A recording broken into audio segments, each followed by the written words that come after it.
Hey everyone, hopefully you're having a good day. My name's Andy. My channel's Finding Value. I'm ripping through the comments section, and you know, Russell, good job. I mean, this is what I like. There's a couple guys on here, Herman, Russell. You guys are really starting, I think, to understand this.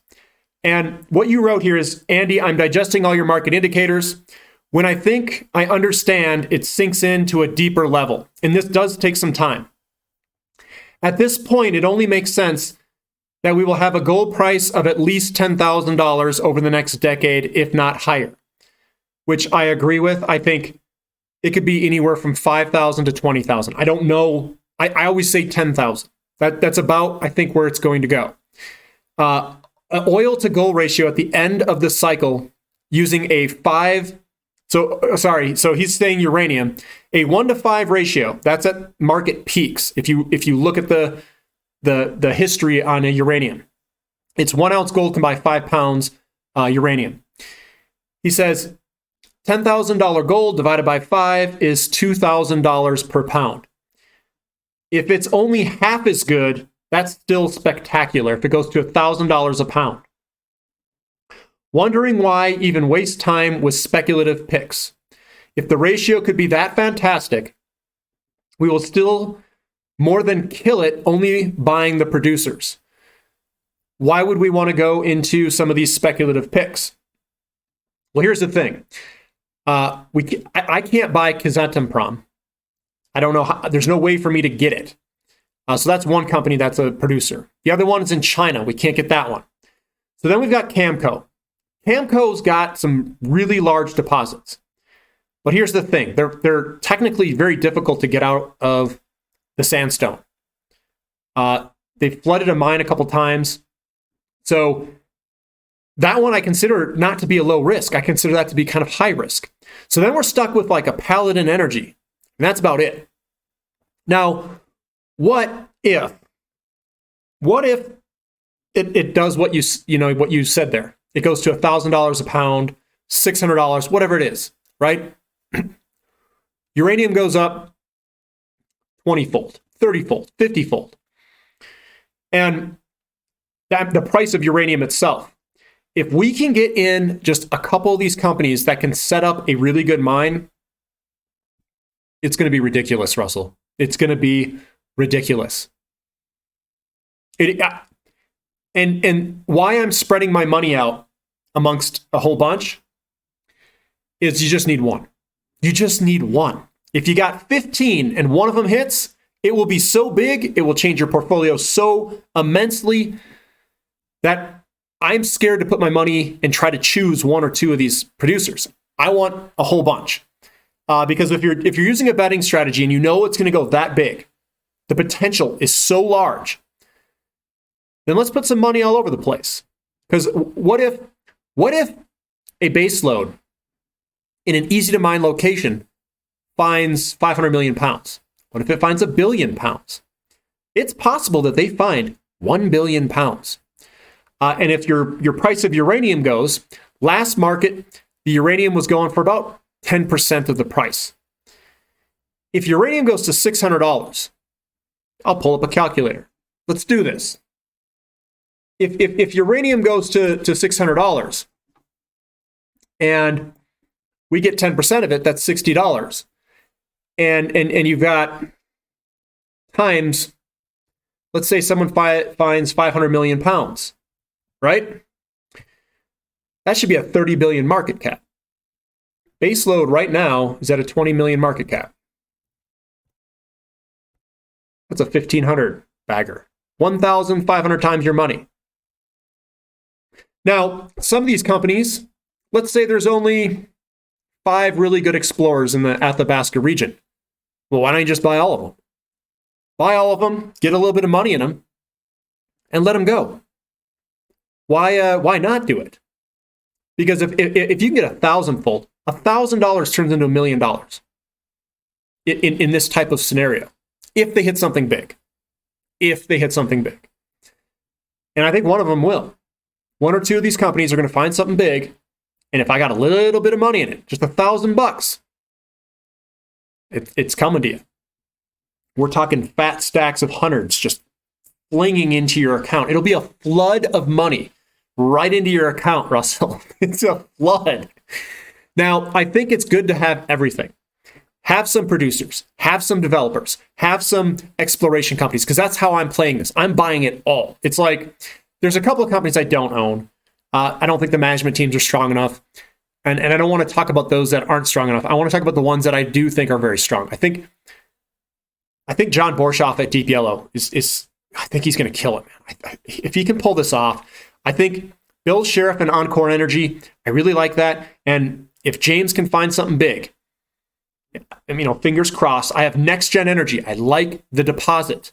The deposit is large, it's easy to mine. I know it's deep, but it's there. It's a world-class deposit. You want it. It has high grade. It's got everything we want.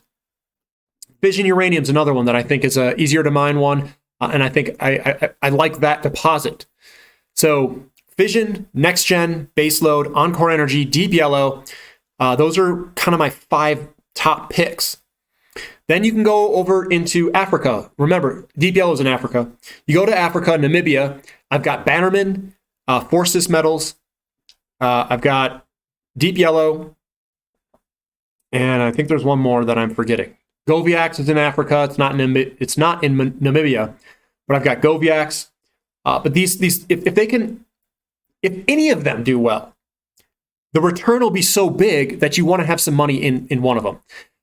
These things could do 100 baggers, 200 baggers, 500 baggers. I mean, if the price of uranium itself can go up 20 or 30 or 40 or 50 times, I mean, my God, I don't even want to know what the uranium companies, because they're probably going to do a 5x of that.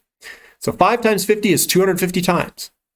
And if one of these exploration companies hits something big, I'd love to see where it ends up. I'd love to see where it ends up. So you're right, Russell. The opportunity is that big. And I've never seen opportunities this large. I keep talking about ratios. Things are so cheap. And I don't think it sinks in for most people. It's difficult because we're talking about numbers and people don't see the world in numbers. I kind of do. And when I see charts and graphs and numbers all align, we see the real estate market aligning. Oh my God. The opportunities here are bigger than what you even think. So what I do, I just spread it out, hold on, and don't try to time things. The opportunities are so large. They are so big, it is ridiculous. And if you guys can spend time on figuring out these ratios, if you guys can spend time on figuring out what the market indicators and leaders are, and I'll do that in another video. I'll talk about this in one big shot. I'll try to tie it together for everybody. If you can figure this out and you gain the confidence, knowing that you're buying the cheap assets, knowing that the market timing is very close, it'll give you that confidence to hold on. And it will change your life. It will change your life. I mean, even myself, I've turned tens of thousands into hundreds of thousands and then hundreds of thousands into millions. And when you get to some of these areas where you have the opportunities this large, where you can turn thousands into millions, thousands, not tens of thousands, thousands. You have to start thinking and researching. And I'm going to say that it's more important to do this research and investing right now than it is to try to get even a promotion at work for some people, because the returns are so large that you'll never get the returns and payback in comparison to where you work. And I'm not saying that you can do both at the same time. I'm not telling you guys to forget about work or anything. But what I'm saying is the investment opportunities are so large. They are so big. They are an anomaly in history. They've never been this cheap in hundreds of years. If you can grasp this, it will make you a better investor. And there's reasons why I continue to buy more uranium. I just keep piling in it because it's so cheap. I bought the heck out of oil when the opportunity was there. I bought the heck out of platinum when the opportunity was there. I bought silver in 2018. The opportunity was there. I am hitting every single opportunity there is right in front of me as much as I can. And I'm sharing it with all of you guys. And hopefully the technical analysis, the charting, the me talking about ratios, what to look for, hopefully it's helping you guys become better investors. Hopefully it's orienting your guys' paradigm so you can see value and not price. Price is, you don't want to chase that. Blah. like my son says, blah. You want that? Blah.